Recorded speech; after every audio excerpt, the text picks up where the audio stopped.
All right, let's get started. Before I forget, I want to remind us that we have a presence by the library here, and so you could check out Exploding Kittens, Painting Your Way Out of a Corner, or other delectable delights that are brought to us by our friends at the library. You can actually check things out back at the desk. I want to welcome you to our reception for our November exhibit titled An Artist's Subject Matter. These events happen monthly here at the Ylva Fine Arts Center here at Bethany Lutheran College. The Art Gallery has long been a practical teaching tool for the campus. We exchange ideas and we see experimentation at work here. This is part of the great conversation of civilization. Our November guest artist is Paul Burmeister. Paul currently serves in several roles at Wisconsin Lutheran College. He's been a professor of art since 2004. He's co-chair and liaison for the Higher Learning Commission Accreditation Committee. He has been serving assistant dean of advising since 2014. Before his time at WLC, he served as art director at Northwestern Publishing House in Milwaukee for about 10 years. He currently writes blog posts for vocationmatters.org. Post titles include Poetry as Aid to Teaching Vocation and Creative Agency, A Lutheran's Perspective. He regularly exhibits at galleries around Wisconsin and Minnesota. And recently he's been a recipient of a National Professional Development Grant Award. Paul has been a friend of Bethany and the Bethany community for decades. This is his third solo exhibition in this space. Please welcome with me Paul Burmeister.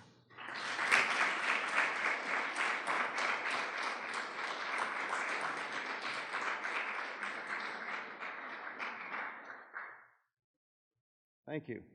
Thank you all for coming. I think this is the third time. I may have done one in the library when the gallery was in the library before that. I've always felt very welcome here at Bethany, and I'm very grateful for that. This talk accompanies a show of almost 40 paintings and drawings, and my aim and focus is to share ideas and opinions about subject matter, and artist subject matter, and particularly my subject matter. As Jason said, I'm a faculty member and administrator at WLC. I've taught art to ages 9 to 79. I taught for Silas 1 year at Holy Cross, maybe 2 years at Holy Cross in Madison. And I've taught at 5 different universities. I received my master's and my Master of Fine Arts, which is the terminal degree for studio artists at UW-Madison. My wife and I have lived in Waukesha for the last 17 years. We have 2 sons, 2 daughters-in-law, and 6, soon to be 7, grandchildren. This is me in my natural state working. This is how I like to spend time on vacation.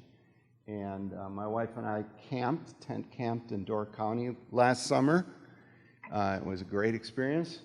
And she abides this, she allows this. I sit and sketch, and this was in a small Gardner Park. And for 2.5 hours I sat with my kit, and this is what I got done. This is as far as I get in that time. I'm very slow. And this is how most of the images you see here have begun. Tight, carefully considered line work. Just maybe a suggestion of value, but. So I'm going to show 2 PowerPoints. The first PowerPoint is going to be generally about subject matter, and the second PowerPoint will walk you through with some comments on the work that is in this show. And if you have questions at any time, please. The last time I gave this talk, I had my 10-year-old grandson sitting right here, and he'd kind of lean and raise his hand, and I'd say, "Yes, Braden." "Silly Papa." And then he'd go on with his question. It was great. It was great. So please jump in if you have a question. I want to talk about each of these people individually. My parents have always supported my vocation. I never whatever I thought it would be. I never felt like there wasn't support for what I thought I wanted to do. Don Schmidlap was my undergraduate professor at Winona State. He said, why do you think you want to be a graphic designer? You should be a painter. Sorry. It came around. And he encouraged me to apply for grad schools. I applied and was accepted at Madison, and Robert Grilly was my main professor. I kind of followed in the steps of Bill Bukowski. I didn't know Bill, but when I came to Madison, I heard about Bill, and he had just left, and I stepped in, and Bill had taught for Silas, and then I taught for Silas. And so Bill and I have been peers or compadres since about the mid-'80s in this journey in art. Marjorie Krylik, a nationally recognized color expert, was the chairwoman of my graduate committee, and you can probably tell that, I'm interested in color in a structural way. Gary Felighty was a pastor at Holy Cross, and very important at a time when I was really questioning, what does it mean to be an artist as a Christian? And he helped me through that. Gary was a very good intellectual, and he was able to help me sort that out intellectually and spiritually. And then Tom Harrison, while I was in grad school, I worked at the Maple Bluff Country Club in Madison, sometimes full-time to get through grad school, and Tom was my boss. And Stacy and I still think of Tom as our guardian angel. He took care of us in all kinds of situations. Bill, of course, Kristen, who's my colleague at WLC and has always been very supportive. This picture is Doug DeVinny. I'll talk about Doug a couple of times and the importance of Doug. Doug taught for years at UW Parkside and is now retired. And then Jeff was a fellow grad student of mine, and he and I, after graduation, split ways for a number of reasons. And then all of a sudden in the mid-2000, 15, he finds out I'm in Waukesha and he's in Milwaukee, and we've reconnected. And he's been like a lifeline to me because I have so much respect for his work and his thinking. This is, I think, mostly for students. When students ask about subject matter, and it just occurred to me recently, I didn't get a lot of coaching on subject matter. Nobody really intervened and said, you should think about doing this or that. One time I was told, you shouldn't do that kind of subject matter, it's not you. But other than that, I didn't get much coaching on what kind of subject matter I personally should do. If students ask me, these are the kinds of things I tell them to think about. Do the subject matter you like to do. Even in an intro class where you give them assignment and it's pretty open-ended and they think, what am I going to do for subject matter? Well, do what you like to do. So for me, that was always like airplanes. I like airplanes, so I keep going back to airplanes whenever I get kind of lost or I got kind of lost. Make the subject matter your own. I'm going to talk a little bit more about that. And I think as I get older, I realize, and let the subject matter choose you. Sometimes you resist something that's pretty strong, and maybe you ought to let it choose you. And then be aware of the subject matter's place is more about knowing how it's been treated historically or by other artists or how it fits into culture. These are the things I keep coming back to. Among the multitude of choices necessary to making art, choosing a subject matter is crucially important. It did not come easily to me. I thought I was free to choose, but not every choice is permissible, and most choices aren't beneficial, right? Meaning they're not beneficial to the individual artist. In my case, the subject matter I've settled into chose me as much as I chose it. And I think I'd be a lot further along, whatever that means, if I had chosen it much earlier. Right? If back in the early 90s I'd figured out this is what I ought to be doing, I've done a lot of this.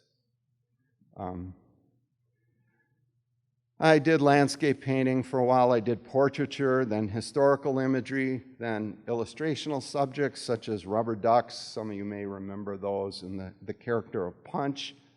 Those are all fine, and I continue to work in them occasionally. But this subject matter of vernacular building types common to the Midwest hits a sweet spot of familiarity, temperament, availability, and creative interest. So this is just, I'm showing a sketchbook page here. That's probably a 2-hour sketch on a fall afternoon.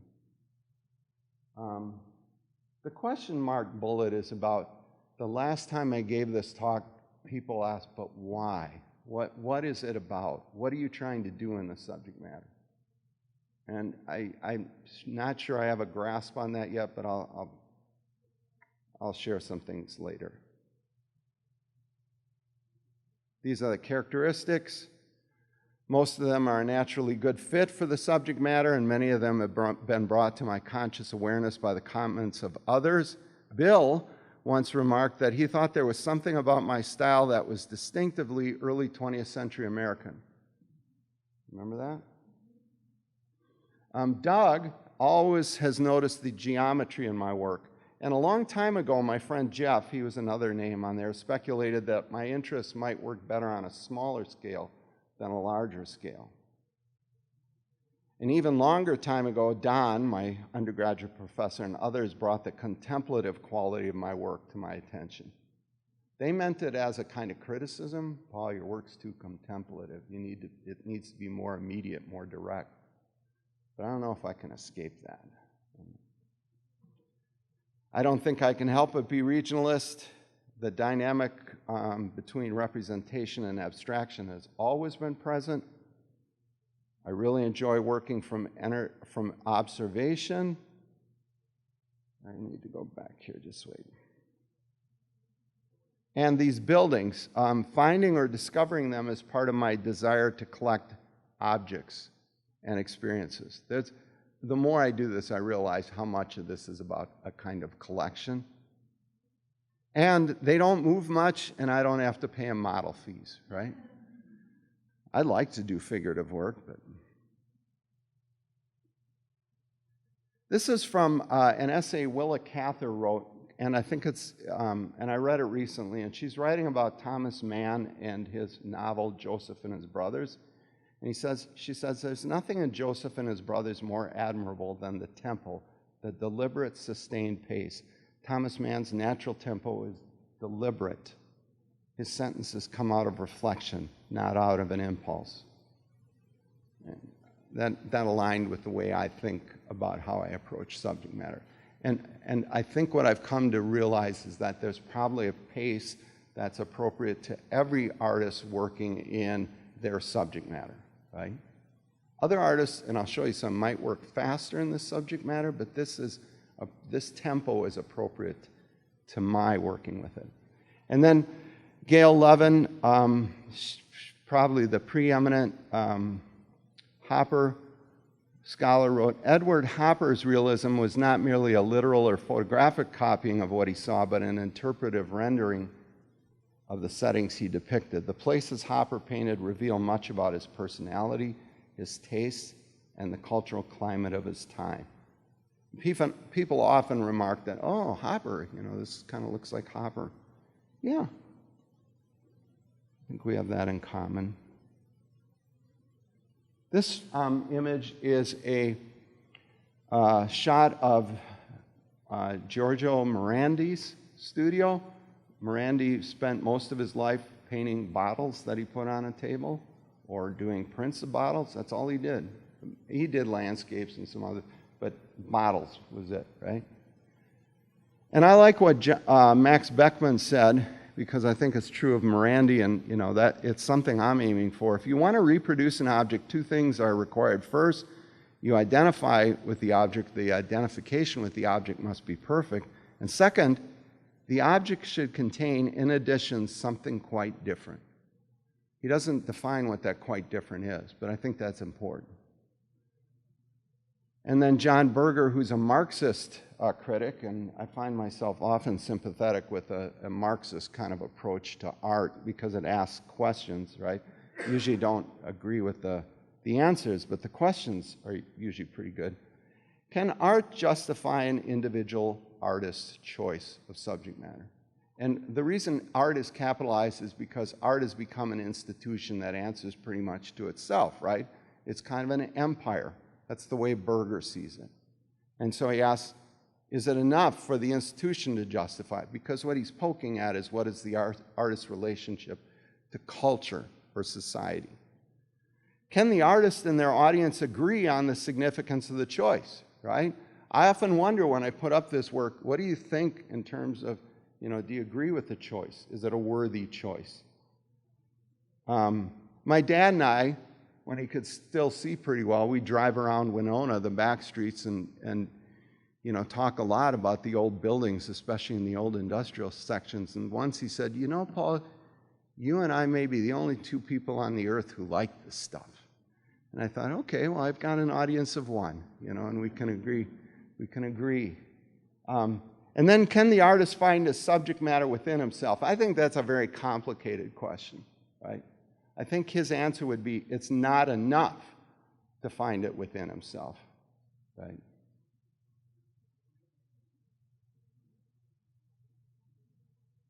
And then Cezanne. Cezanne.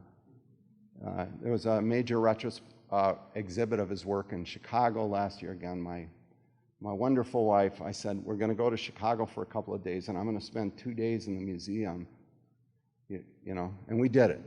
I went the first day it opened, and it was great. Went back the second day with my sketchbook and spent most of the time in there sketching or copying.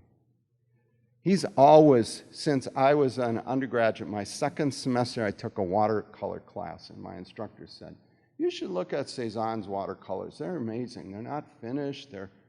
And since then, I can't let go of Cezanne. The two things I want to comment on, this is a wonderful essay. If you're interested in Cezanne and you're also interested in Balzac, who wrote the story of Fraunhofer, you should read this. You should read this essay. The only two things I want to call out is this idea of passage, or transition from one area to another, which she calls to our attention, and that's something I think about consciously and intuitively, one area to another, the transition. Now, he did it with brushstrokes, right? And then there's this simultaneous depth there and flatness, because you never forget that they're brushstrokes, even while they're representing something. And the other is, she calls it his rhyming scheme, his internal structure of drawing or design. That's really important to me. It's both conscious and intuitive. I grew up with it. This is a painting my father did. It was in our house. It's now in my house. When he moved out, I asked he and Mom, well before Mom died, if that painting ever leaves, I want it. And my brothers were, okay. This painting means so much to me, and I think there's something so strong there. It hangs in our living room. And then just recently, this is an album cover. Roy Buchanan was a kind of tragic blues guitarist, and I listened to this album over and over as a kid. I wore it out. And just recently, I looked at the cover and, wow, that looks a lot like a painting I would do, right? My parents had reproductions of artwork in their house. Both my mother and father liked Van Gogh. My mother liked Uccello. And my grandmother, when I was small, my grandmother on my dad's side bought me books of Sloane.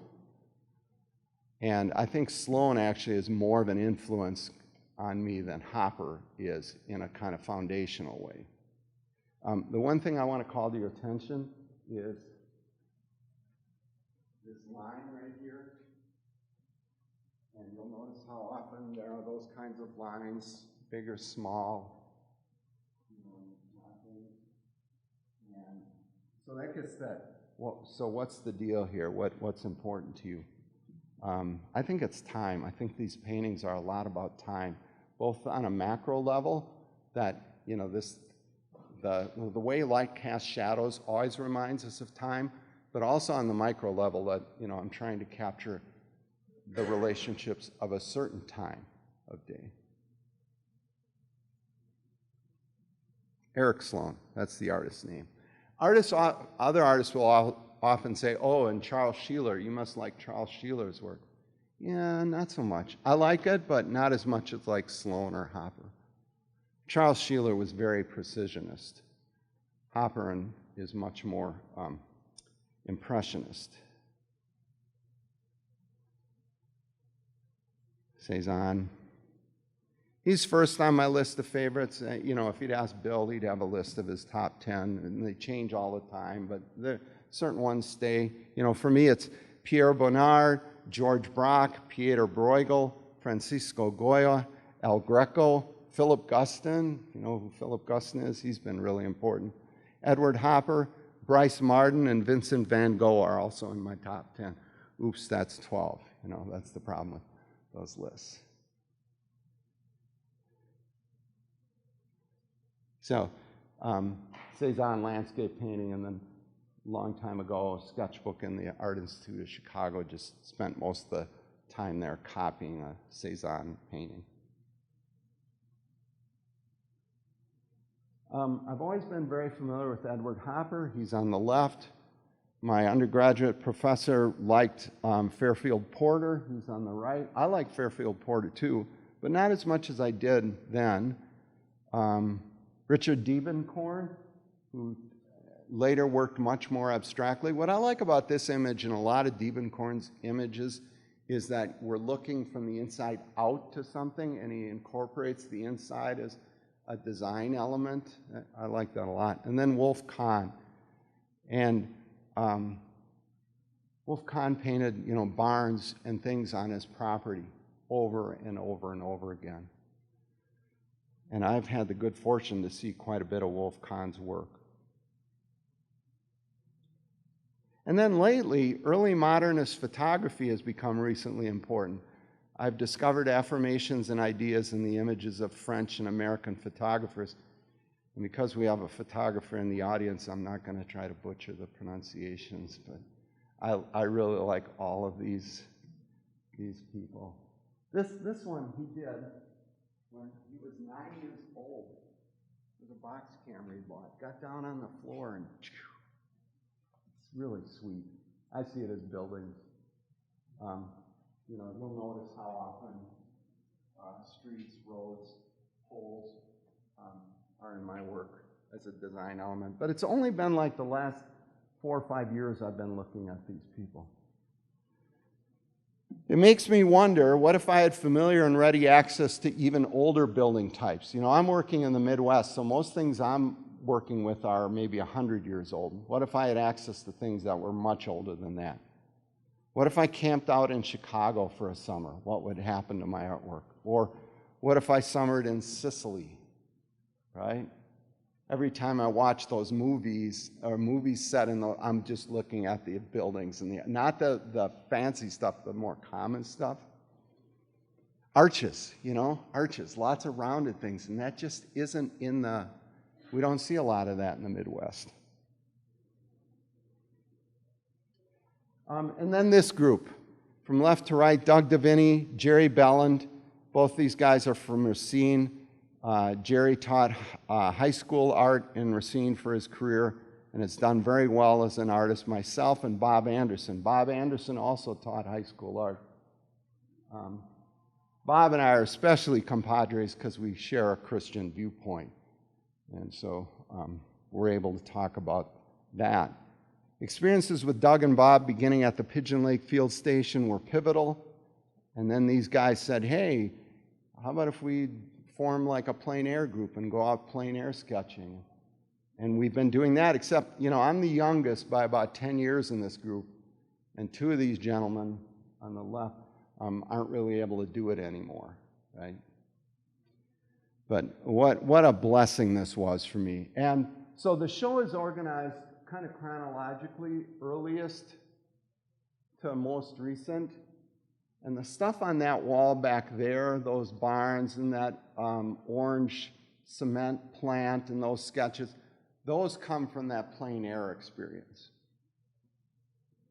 And then I showed this Dan Wilson cartoon because I think it's perfect. And And I showed it, and Braden, raises his hand in the front row. Silly Papa, I don't get it.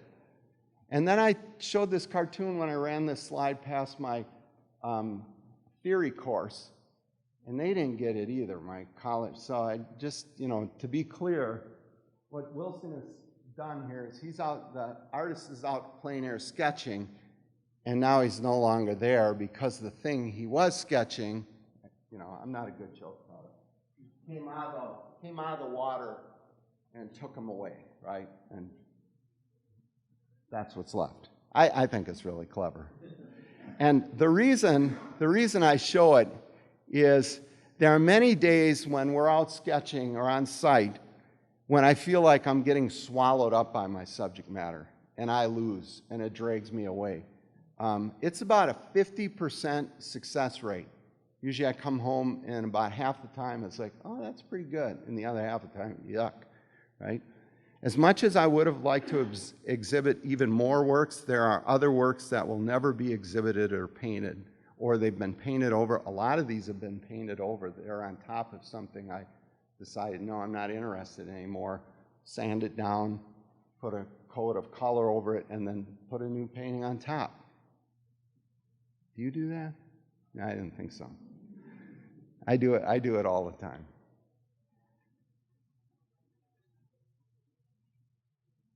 And having a show like this at WLC last spring, a kind of retrospective show, was really good because it was a high, and then immediately it's accompanied by the low. Like, okay, so what?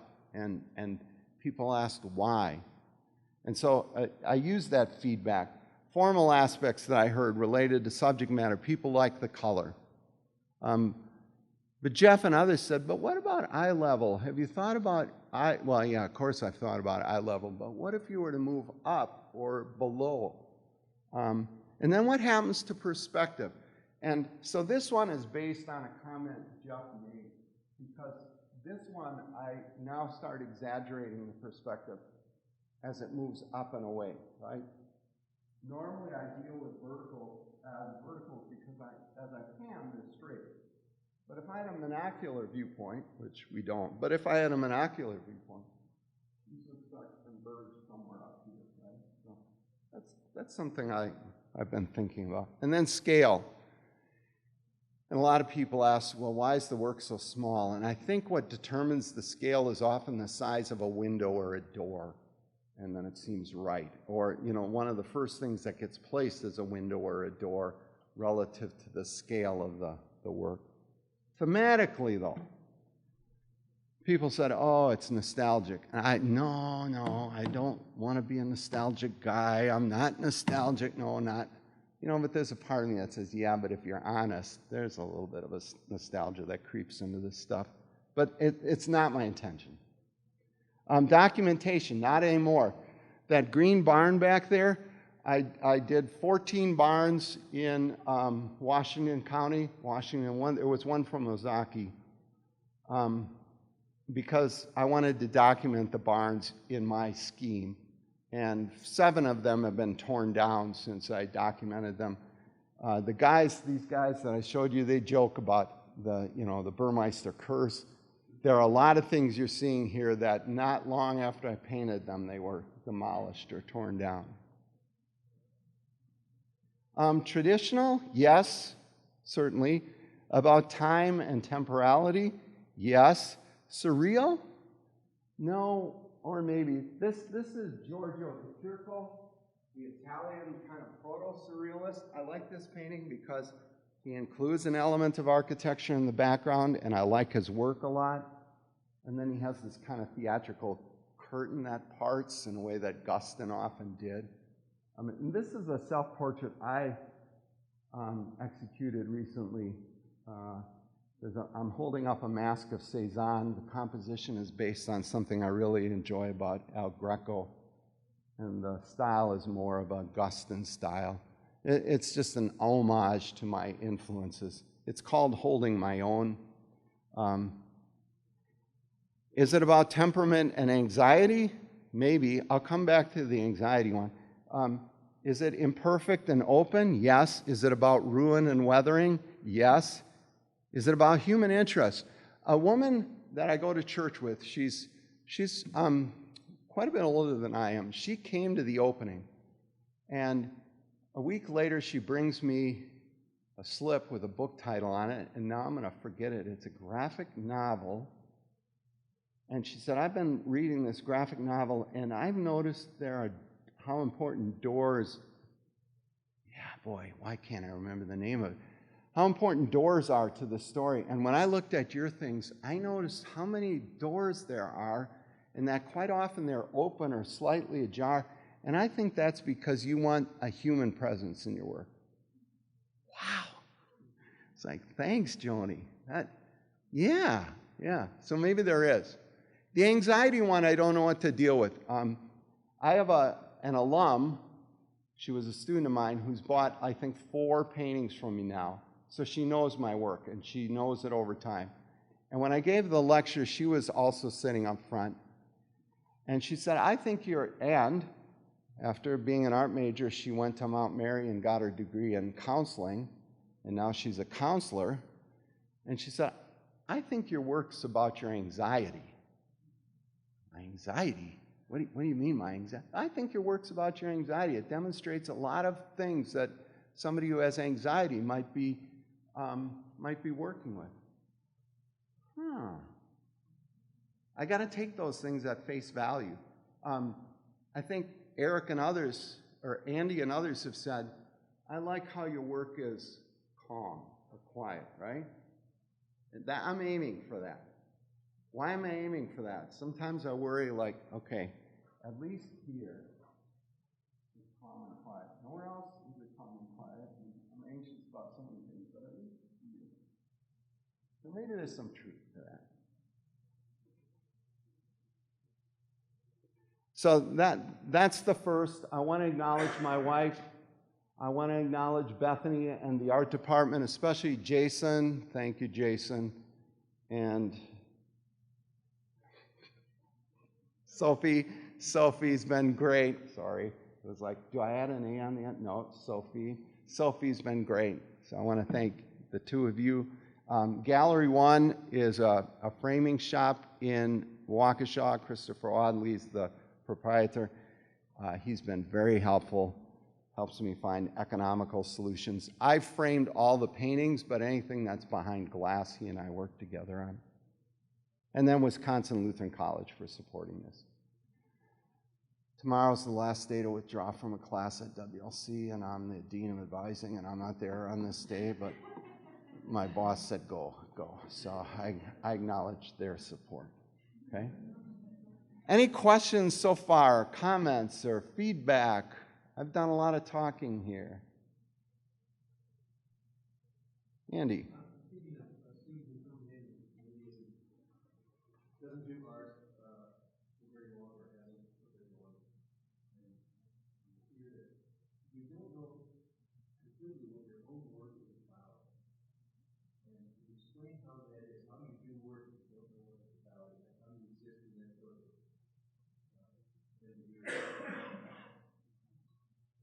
Yeah, so I would guess every artist is going to answer that a little bit differently. I probably persuaded myself or came to the realization that this was a good use of my gifts, and so I was being a good steward in this subject matter, and maybe that was enough, and I didn't have to sort that other stuff out. That might be one way of, for a Christian to work through that. Did I answer that, or? I'll paraphrase it what you said. It's a process. You're working through something, and the process of working, you work it out. Yeah. And my understanding of artistic vocation is that the vocation of an artist is to be in the studio. And I trust that by being in the studio, something good is happening. Even if it doesn't feel good or I don't understand it, something good is still happening, because that's what an artist is called to do, to be in the studio. That's the way I see it. It's not enough to be cleaning the studio all the time or to be thinking about being in the studio all the time. That's not the way I see it. Anybody else? Thanks.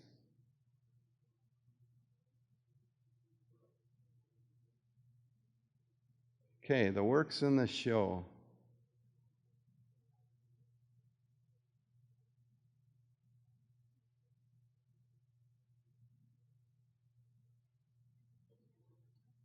So this is a painting I did maybe 15 years ago. It represents the four parts for me: the artist, subject matter, the artist, the younger man there holding the brush, which includes their perception and their temperament; nature, which is that nasturtia plant running along the left side; the artist's concept of nature, which is that big rusty railroad nut. Again, this was a time I didn't really understand what I was doing, and making art felt a lot like this,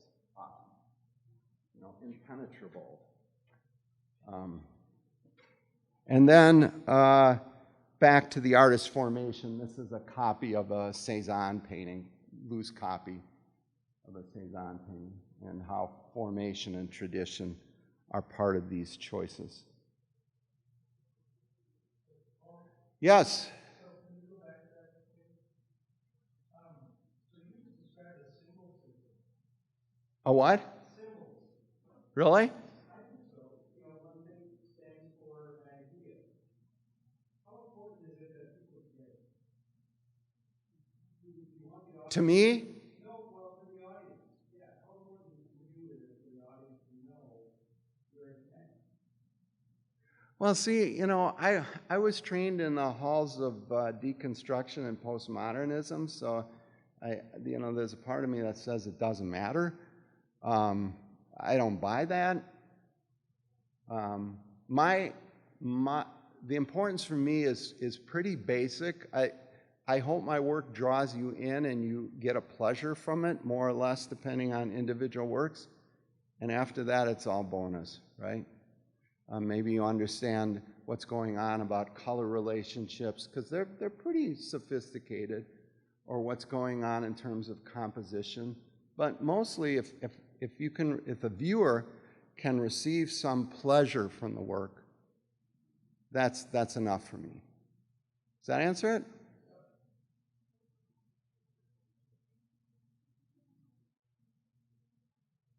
Yeah, there's another good question that would, anyway. As a youth, I rode a bus for an hour every morning to and from high school. I lived in Winona. I went to Onalaska Lutheran High in Onalaska, and the bus went up on the ridge and went by these two sheds every day, twice a day, right? I don't know why these two sheds were important to me or what caught my imagination, but one day I snapped a photo of them, right? And in grad school, for some reason that image came back to me, and that's the earliest image in the show. It's this painting back here with the violets and yellows. I had no idea what that was about. I've always liked that. And then about 20 years later, I came back to it again, and this time with kind of a surrealist impulse. Has anybody done scuba diving in here? Have you? I think I got this right. This is the symbol for there's a diver under the water. It floats on top to let people know there's a diver under the water, right? So the title is Submerged because this painting's about stuff that is submerged or below the surface. There's a large chair floating in the background. People ask, what's the chair about? I don't know. I like chairs. I really like chairs. Chairs and hats often for me are like stand-ins for people because they seem to be that. And then this summer, as I'm preparing for this show, and I'm going through the work that I'm going to show, I pulled out this barn, those sheds again, and thought, I really like that. So I did it again. So that's back there. I thought it was done. And then I let it sit for several weeks, and then I fixed it. And you might not be able to tell the differences, but for me, there's significance. The value contrasts are punched up a little bit. The drawing in the foreground's a little bit different. There's a perspective mistake I make over and over and over again. It's a subtle one, but I make it over and over. And I did it, and so I fixed it again.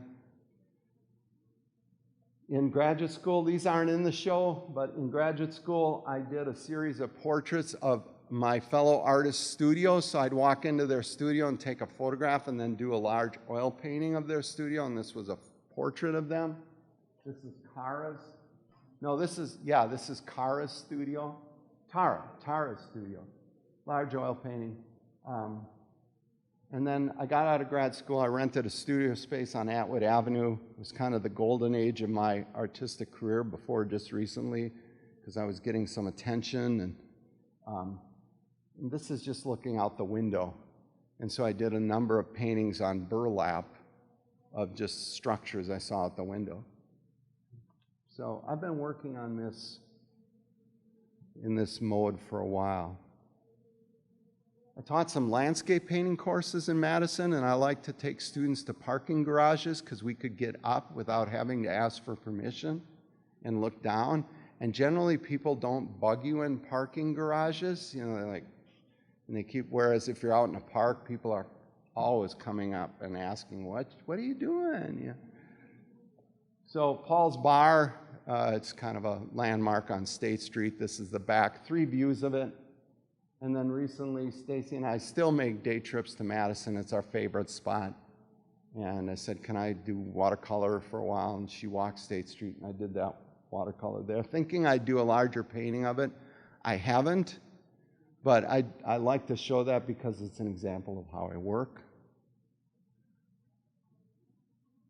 3 of the 4. Large malting plant in Winona, Minnesota, along the railroad tracks near the river.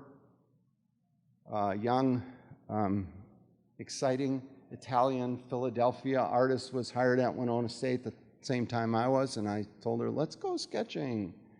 And she always worked like here, and I worked here. We could sit side by side, but she'd be working on something right under her feet, and I'd be working on this. So. That's a very pleasant memory. This is, I think I showed this at Bethany once, Bill. I brought in like 12 of these large historical narrative paintings. This was one of them. This is the most autobiographical, because I grew up over here. This is the railroad tracks. We were always going back and forth over. This was the swamp, which is the backwater of the Mississippi River. And then there's the food chain Froggy there. Because part of this painting was about how, at this stage in my life, I realized this wonderful childhood I had wasn't innocent. There were people who had been displaced or taken advantage of, so I could enjoy that kind of childhood, right? I was on the same grounds they had lived on. So that's the frog. That's what the frog is about.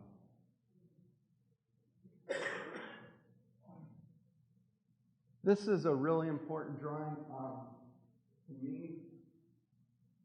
We moved to Madison. I'm the art director at Northwestern Publishing House, which was a pretty grueling project. Lori and I worked together on it. We had to produce a Christ-like curriculum, religious curriculum, and get it done very fast, very intense. And I stopped making a lot of art, except I'd take a sketchbook with me and just get on my bike and ride to this mill. And what's going on here is every day I'd start with one line, and it was usually vertical. And then I'd move out, and I'd just build this thing organically. And I'd try to get a sketch done, and then I'd go back home and be a dad. And the reason I like this one so much is because it starts here, it moves out here, it goes around it, and these windows go through this structure. And I like that. My son came home from 5th grade and he said, hey, we had the day today where we all had to tell our classmates what our parents did. I said, oh, great. What'd you say about mom? Oh, that mom works for the county and she helps people. Good, yeah, that's good. What about dad? Oh, I said, my dad used to be an artist. Oh. Oh. My own kids could see it, you know. Shoot. So I started painting these series of barns. A little bit later, I got, hired at, or called to teach at Wisconsin Lutheran College. I created tableaus where I'd build those buildings out of lumber and then, use their burnt Ernie character. That's Ernie, right?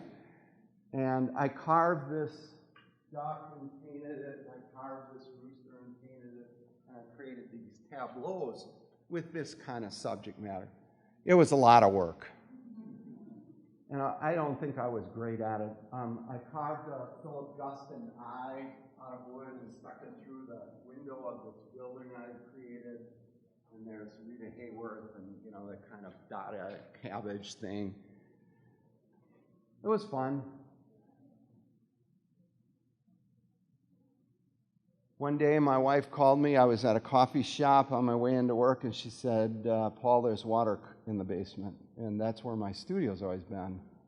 I said, really? Yeah, it's coming up through the floor. So I quick turned around, went home, and got all my paintings off the floor. Nothing was damaged, but what I did is I went through and did a purge, and destroyed a lot of things that I thought, okay, it's time to let go of them. This one here is one I hung on to, and I fixed. So this one is more true to what I'm doing now. The perspective was a mess, and I got that fixed. The odd thing is when I show this to people who saw this work earlier, they I don't know, they say, I kind of like the old better. And it's like, no, I like this better, sorry.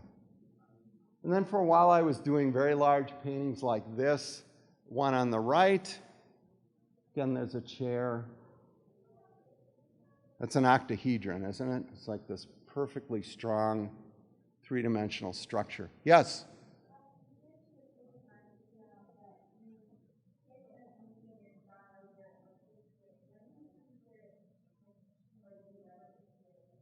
So I would consider, great question, I would consider everything you're seeing here thing. And many of these, like this guy, 4 times I thought this was gone, and I was going to throw it away, and I sold it. 9. But then I let it sit. And now I kind of trusted that. It's put inside, all my things I put aside, and I put inside. And then I come back to them and say, there's something about it I can retreat. Put it in here. 3 or 4 times about it gone, and then it was out of it.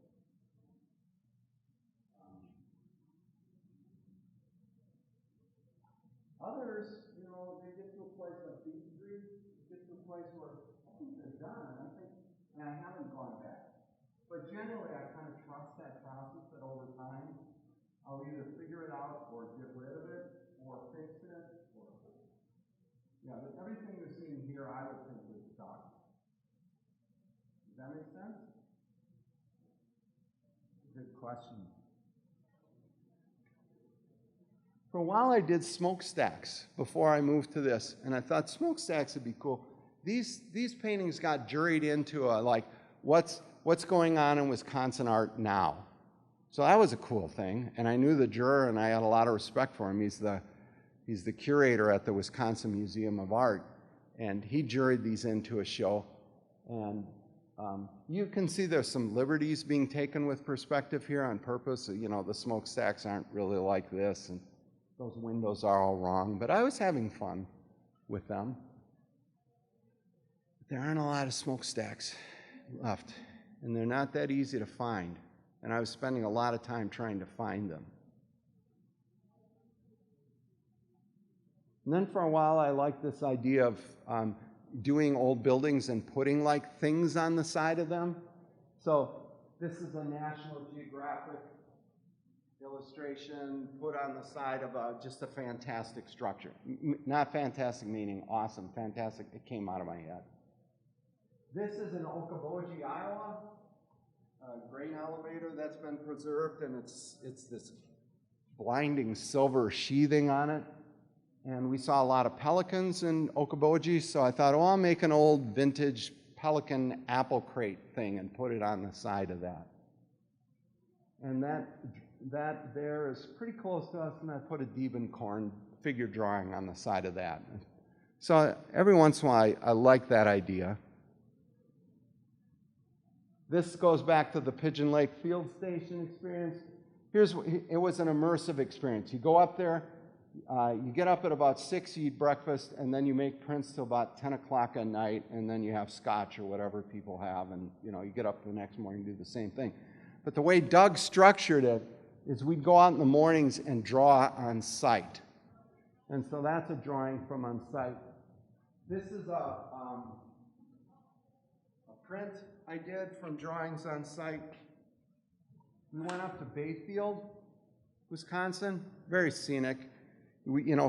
For most of the day, people are out sketching, and then we get together in a bar and do a show and tell.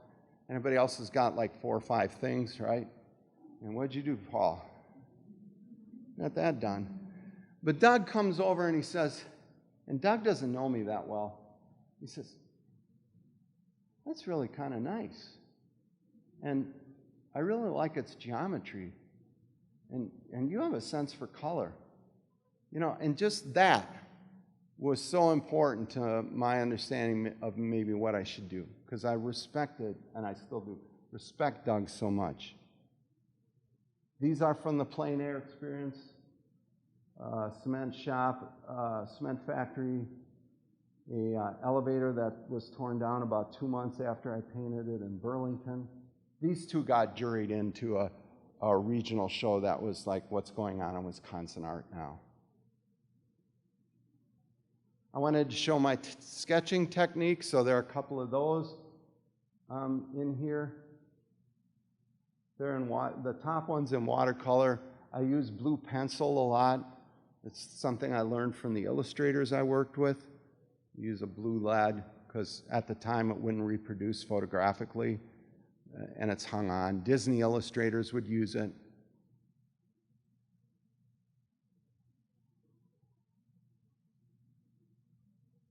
And now I'm starting to gain momentum. So I think from about 2015, I've decided this is the work I need to do. This is the subject matter. I don't make a lot of things up. That shed was in that kind of disrepair. Although there's a junkyard in front of it, so I just clear all that stuff out. My wife was invited to a baby shower. I said, sure, I'll go, and I took my paints and stuff along. And the woman came across the street with a pot of coffee and said, would you like some cookies too? That's great. One time I'm sitting along the Fox River in town. My sketching buddies are with me, and a guy walks up with his dog and he says, so you're a weed inspector, huh? Weed inspector? I'm drawing. Another time, we're at a barn, and the caretaker comes out, and he walks around the other guys, and then he comes over to me, and I think he's Ukrainian, and he says, why you work so small? Your work's so small. You shouldn't work so small. Yeah, thanks.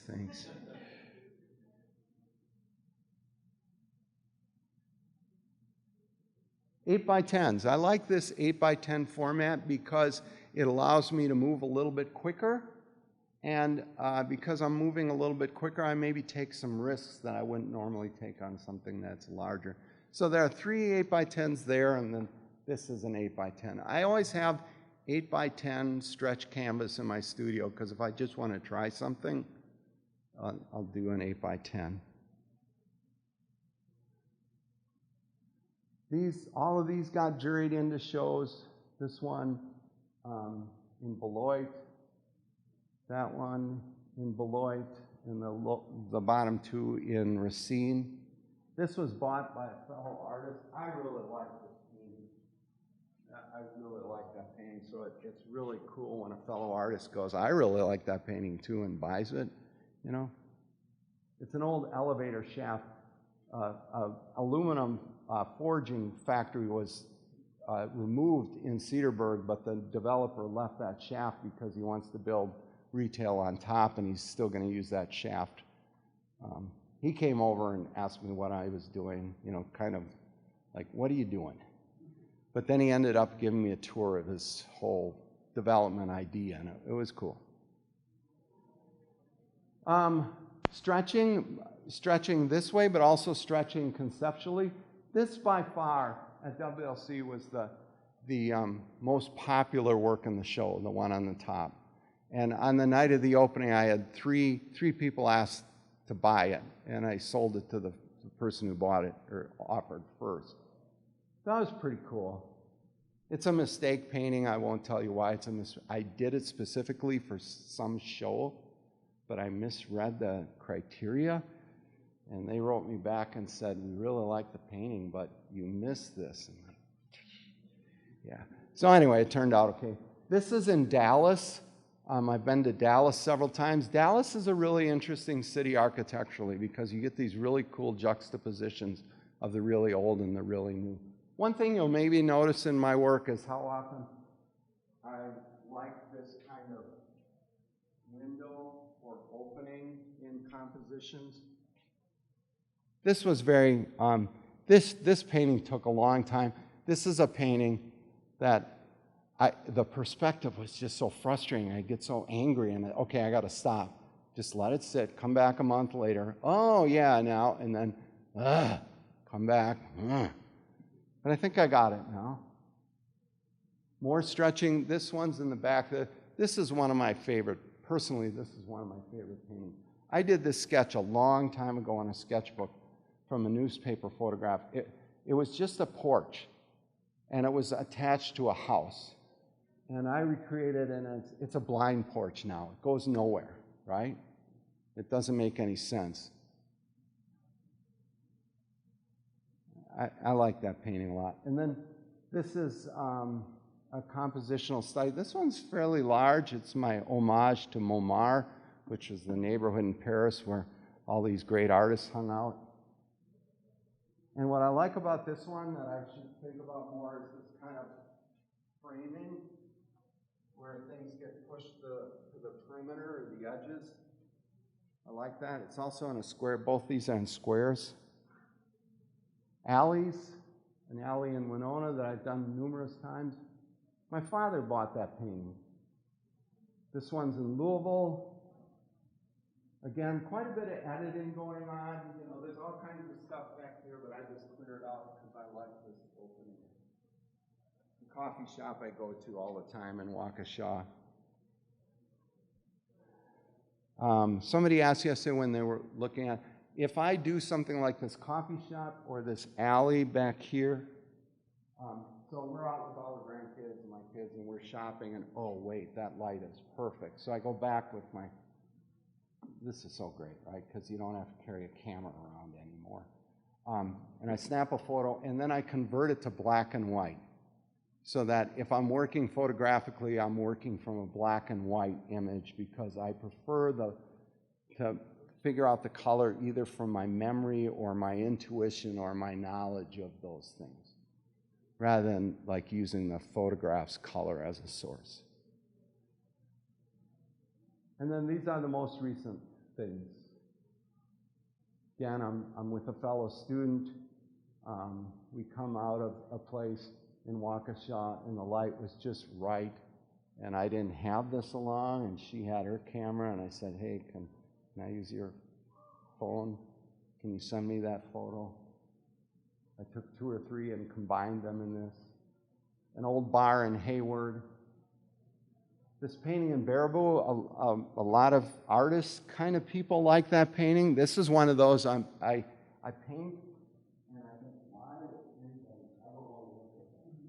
There's no like focal point. It's just the facts of buildings. Really, I really like it. Why? Somebody will like that. And then that one. So that's it. That's the group. I wanted to just be able to walk through the show kind of with you. Questions or comments? Yes?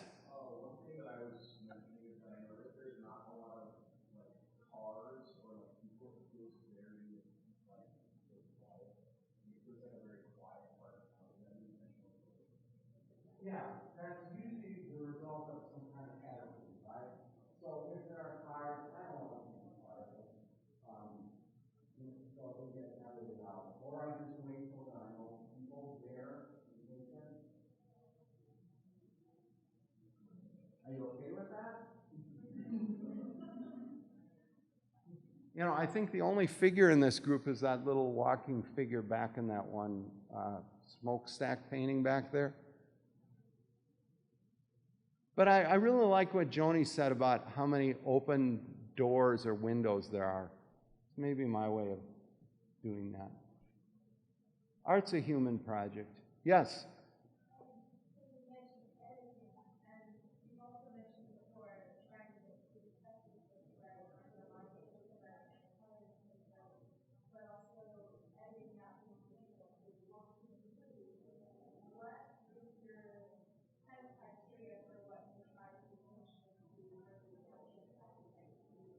So that's a great question. Thank you for asking that.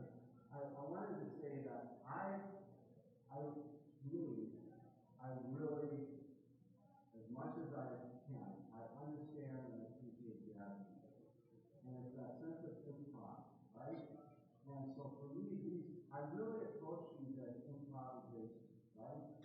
And so that's why I maybe began with a structure, a form, a relationship, and then how do other things fit in? There's kind of to it, right? This algorithm, these understands all along the side of that building, right? And I got rid of them all. Good. But I needed that one. There was a reason for it. It created a rhythm or something that I was interested in. Yeah, so I think I like that question, thank you, because I wanted to talk about how I think my approach to making conversation may be similar to the way musicians put together souls in a congregation. I don't know.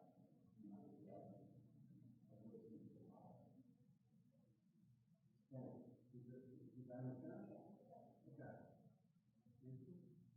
First of all, that comment feels like a game changer in my understanding of the work. Really? Yeah. Suddenly this becomes about really about freedom. Oh, yeah.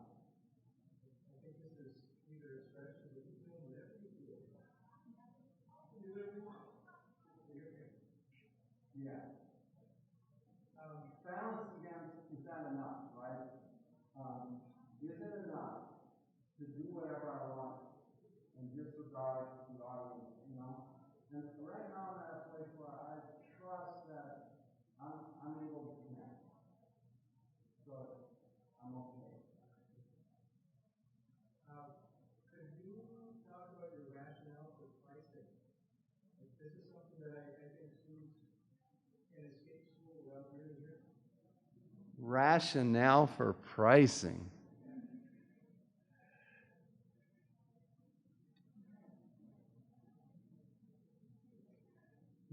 Bethany doesn't get a commission from anything I sell. Right. So the prices are lower than what I would normally ask, because normally you're getting 30, 40, 50, 60% the gallery is taking in, or the hosting thing. And then you got to build that into the pricing, right? And my work is small. And so I know that some people make assumptions about pricing based on the scale of the work. And I rent storage space, and the storage space costs me money, and what's mostly in that storage space is paintings. It's not anything of my wife's, it's my paintings. And you know, I'm 61, almost 62. I'm not going to be here a long time. I get it out. So my pricing is probably lower than it should be, but at this pricing I've been able to get paintings out and make it affordable often to people who normally wouldn't buy art, which is great, right?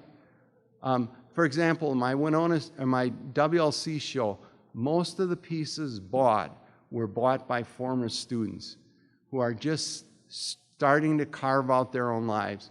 but they could afford a $200 painting from their former professor, and it's like, great, right? They have something of mine.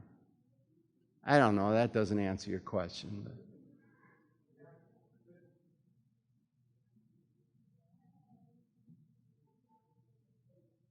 Yes.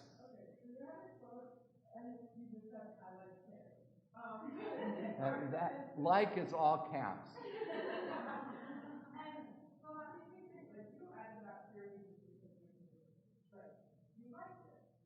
So would you say that the art you create is for yourself, purely, mostly for yourself, or for other people? So you're sharing that with us right now, but do you gain value from it?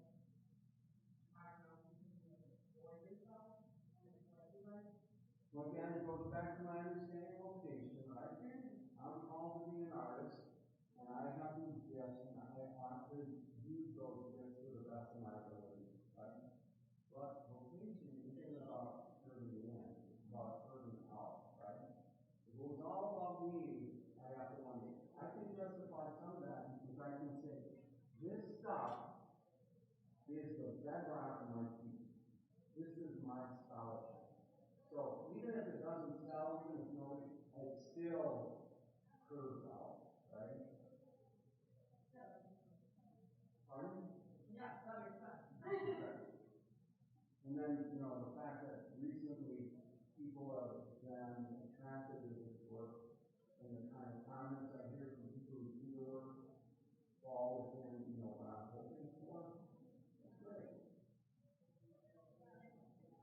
Yeah, I would agree with Bert about he's a Marxist. He says it can't all be about me. That's where it starts. It's all about me. But I'm able to do this all about me because it's part of my serving my neighbor. Can you elaborate on how this is the bedrock of your teaching? The relationship between your practice and your vocation as a professor. So one of my favorite classes to teach is three-dimensional design. And one of the things I really try to emphasize in there is the relationship between conscious and intuitive cognition. Right? An approach to design that some of us is more conscious, others is more intuitive. And that's something I'm working on all the time. Right? I've taught graphic design for 20 years. I haven't done a lot of graphic design since I've been out of the field, but the way I approach composition and graphic design, I work with grids and modules, and there's a lot of that kind of carryover here. And then I teach theory, and a lot, I feel academically bound to teach what is currently theory, even though in a Christian institution I can say that, is this valuable, is this worthy. And so this also helps me work through that, because this is modernist work, but it's very traditional too. Yeah? Yes. Earlier you mentioned how when you take a picture, you look at black and white and try and find color in the art. I was wondering what the method you use to find the other colors or maybe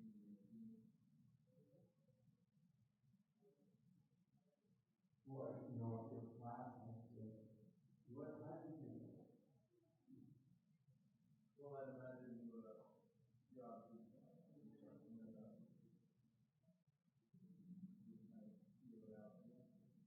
a lot of it, right? So, Lori's here, Lori's seen my article, and Lori and I got together last night, and it's a basic gift, and she came in and said, right?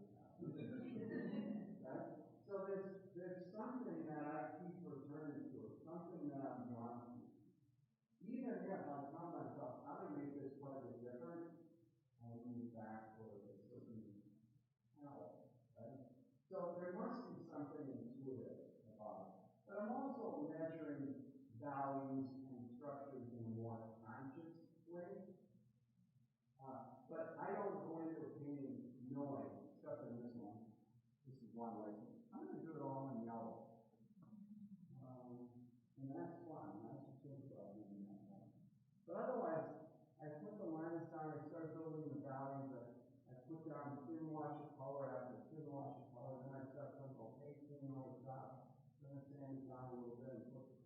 over everything again and put more, okay, you know, so then how a relationship starts to emerge. Just through that kind of messy spot, you never think these are messy. And my messy is a lot different than probably what Bill's messy is. But still, this, for me, there's a real messiness about how this color here. Yes, no? Yes. You describe your work as contemplative, and I'm curious if that is something that goes in the process, like while you're sitting there looking at this building and thinking, are you lost in thought of other things? No. No. Or, you didn't say or. Well, or is that more for the audience to look and be lost in thought? So while I'm sketching or while I'm looking, I'm thinking very much about these kind of structures, right? And so a more modernist approach, the way I was encouraged to think as a young graduate, would be more just go at it. You just see what happens with the human heart. Just carefully, you know, carefully, and it takes time for me to realize, oh, that thing's really cool. And then when I get it into my studio, then it's like, oh, now that I'm building it as a thing, this is cool, right? Like in this one here. I think what I was attracted to in this one, that late on line, the late color early on line, right? Just love that. I'm okay. But then the whole mood of it is something that I think reveals itself to me as I'm working. What did you say first? If you were like contemplating on it. No. No, I'm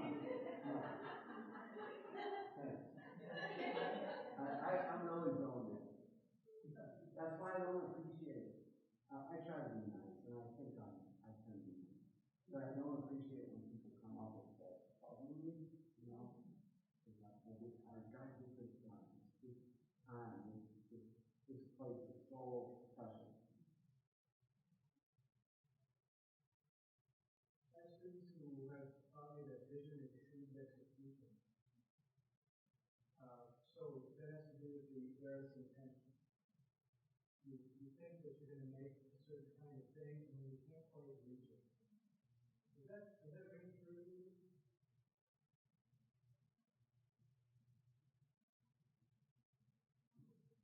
So one of my favorite poems about that is by David Gascon, a surrealist, early British surrealist poet.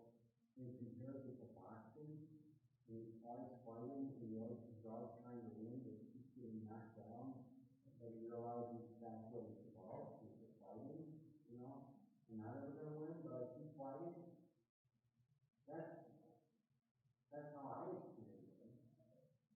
And what often, I know I shouldn't keep picking on Bill. Bill has told me that he has a pretty clear idea of where a thing is going, right? And I know a lot of artists like that. That's great. When I try to work that way, it doesn't turn out well.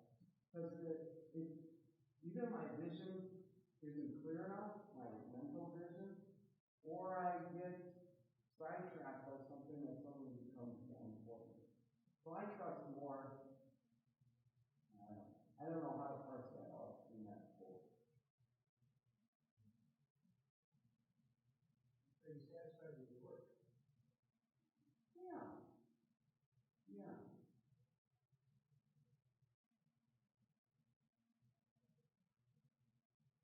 Yeah. Well, I don't need showing it, right?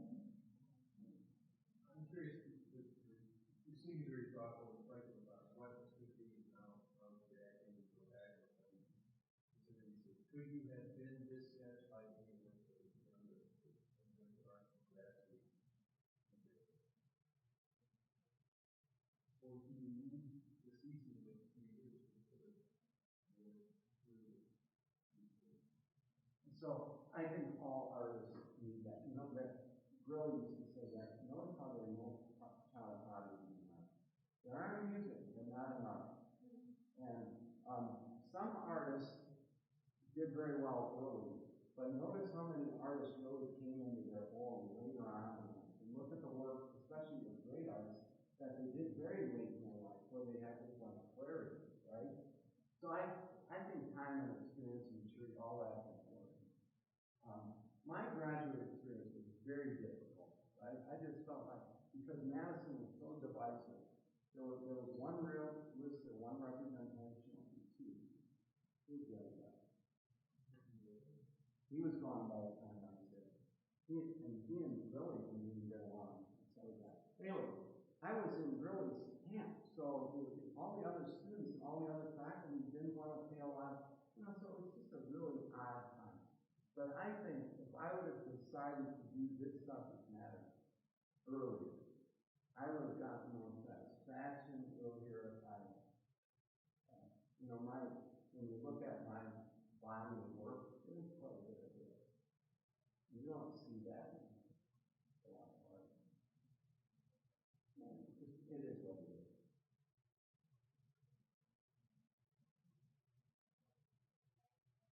Thank you. Great.